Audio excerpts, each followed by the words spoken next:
take a hot topic in your industry, and then you just write whatever that topic is. So, for instance, we've got a couple of people who have wrote what they're selling here. So we could say, martial arts is. Or we could say, essential oils is. Or we could say, art is. And you let people fill in the blanks. And they're going to have as many different comments as there are many different opinions, and people love their opinions. So take their vanity and use it to your advantage. Okay? You could say, so intuitive coaching sessions. What you could write is intuition is. Okay? Secondly, person is. So you could take somebody who is an icon in that particular industry.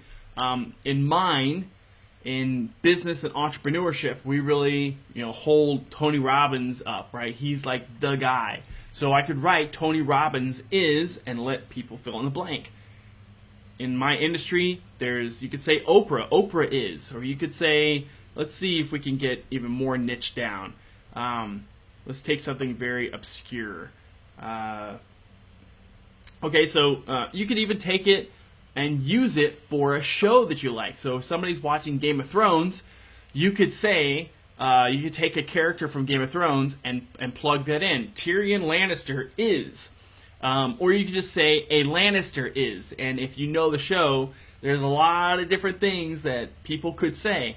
But you can even take something that's relatively boring and have this work like gangbusters, depending upon if you're smart about when you do it. So I actually used somebody who was kind of relatively boring, and I got a lot of engagement from it.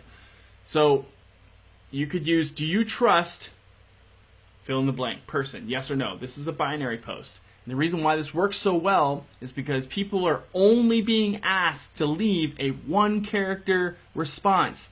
We're not asking them to think. We're asking them yes or no. We've given them options. A Y or an N. So I could say, do you trust James O'Connor? And then people will say yes or no.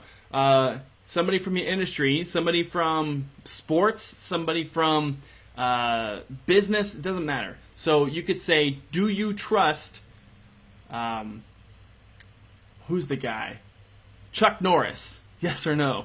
It's weird. It's off the wall, and especially something like Chuck Norris, it would be something like a pattern interrupt. But I use somebody who's relatively boring. I use Mark Zuckerberg, and I said, if you have a business on Facebook, do you trust Mark Zuckerberg? Yes or no? And I got 75 comments and 35 reactions. Not bad, but I also kind of rode the coattails of the current kind of pop culture at the time, when Mark Zuckerberg was being essentially roasted by Congress. So this was relevant at the time. You can do the same thing. And absolutely, you can use historical figures, Terry. I love Leonardo da Vinci. In fact, I bought the biography from Walter Isaacson. That sucker's like that thick, and it's heavy too. I recommend getting that book. It's amazing. But yeah, you could totally use a historical person. You could say, do you trust Abraham Lincoln? Do you trust George Washington? You're going to get as many different opinions as there are, days of the year, if not more. Okay? So this is an example.